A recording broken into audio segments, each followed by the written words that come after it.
ఆడపిల్ల జీవితము పొరపాటున ఆడపిల్లగా పుడితే ప్రాణంగా ప్రేమించి భర్త అయినా ఉండాలి, లేదంటే ప్రాణం కన్నా ఎక్కువగా చూసుకుని కన్నవారైనా ఉండాలి.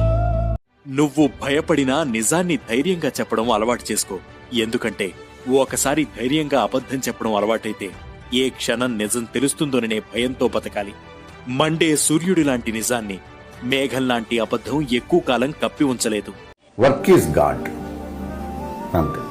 ఎవరు పని చేస్తారో వాళ్ళు దేవుణ్ణి గౌరవించినట్లు లెక్క. అదే నా ఫిలాసఫీ. టైం వస్తే అవే వస్తాయనుకుంటే, రంగురాళ్ళు పెట్టుకుంటే అవే వస్తాయనుకుంటే ఎలక్షన్స్ ఎందుకు? ఒక మంచి రాయి పెట్టుకుంటే ఎమ్మెల్యే అవుతావు, ఒక మంచి రాయి పెట్టుకుంటే నువ్వు సీఎం అవుతావు. Why should do all these things? Do work.